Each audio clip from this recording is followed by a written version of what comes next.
Value printmaking. Now that you have your design traced on your tracing paper, we're going to take our block and actually flip it over and rub our design onto the block. Use a Sharpie to go over your design so that it doesn't wash off in between printing sessions. Now we're going to carve out all of the white on our block. So I carved out like the whites of my eyes, and I carved out some little designs on the side, and I also carved out the tear, as well as a really fancy design line at the top. Okay, now we're ready to print. This tool, which some people call a rolly, is actually called a brayer. It makes a really fun squeaky sound, just ignore that. Next we have our registration board. We're going to use that yellow tape as a way to mark where we're going to put our block for printing. And this tool is called a burnisher. We're going to be using this gray printing ink, and I actually mixed this by hand, so it looks kind of ugly on the outside, but it's perfect on the inside. Have one person from your table open that up and use a plexiglass piece to create a line of ink on your plexiglass. This is perfect. We don't need a ton of ink in order to make these prints. As soon as you're done using that ink, make sure that you put the lid back on it right away. This ink dries really fast and it's pretty expensive. Alright, now we're going to use our brayer and actually spread that ink out, just going back and forth, moving it back and forth. I would say go horizontally and then actually switch directions so that that ink really coats the brayer. We're ready to print our gray. So right away, take your block, I'm going to hold it up in the air just so you can see, and start spreading it on there. What you're going to notice is that some of that ink might get into like the crevices and the cracks. That might mean that you need to dig a little bit deeper with your carving tool. Now we're ready to print. So take your block and set it inside the square on the registration. Grab 5 pieces of paper and then line up your very first piece of paper with the edges of that registration board and smooth it on there. It'll act a little bit sticky. Use your burnisher to actually push it down on the ink. I'm not going to push that hard, okay? And then actually lift it up and check it to see if it transferred really well. If not, put it back down. And I'm just going to use my hand just to push it down a little bit. Alright, let's look a little bit closer. We can see these little speckles that are happening. That means I probably put either too much ink or not enough ink. So I'm going to try it again. And that's why we make 5 of them, because we're going to mess up at some point.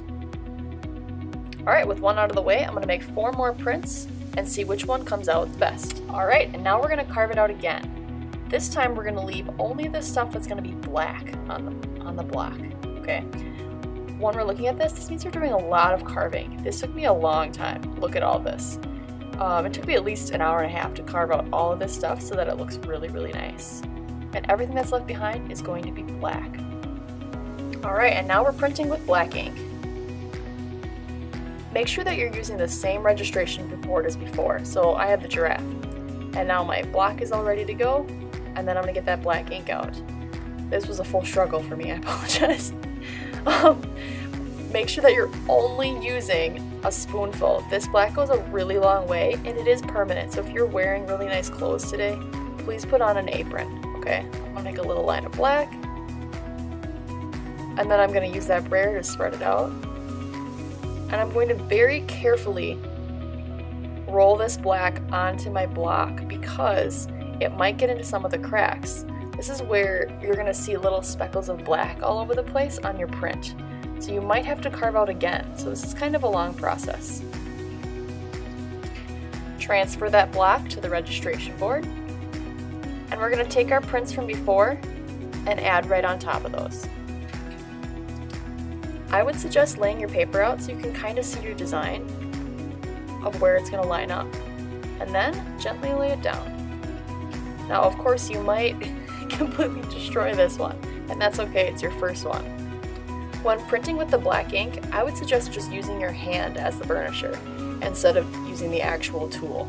It'll be a lot easier to get your design to look nice and clear. I'm going to add a little more, push right on that letter, maybe a little more.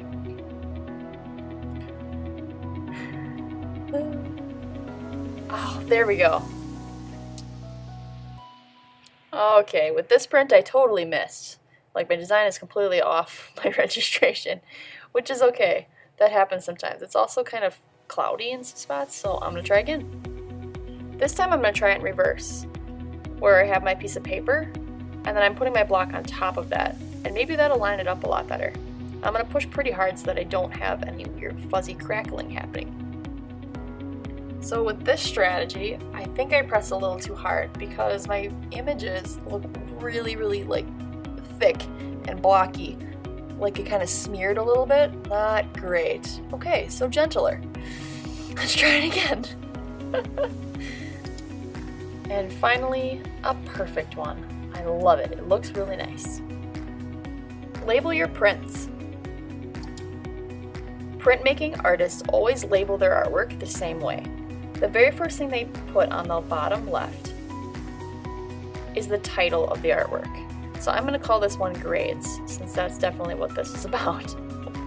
It doesn't have to be a clever title, it just needs to be a title. Next, in the middle, I'm going to put how many prints I had. So usually we do this as like how many prints you're going to make. So it's 1 out of 5. The second print I make will be 2 out of 5, 3 out of 5, and so on. And the last thing I'm going to do is sign it with my signature. You might have to practice that. Wait for your prints to dry and look at your work. Out of your 5, you're going to find that you're going to have some that don't look very good, but still label them and keep them. This one that I smushed a little too much on, it's not great, but it's still a great example of what not to do. And then finally, I want you to choose the one that you like the best, that you think came out the nicest. That's the one you're going to hand in. Perfect. Now you're done.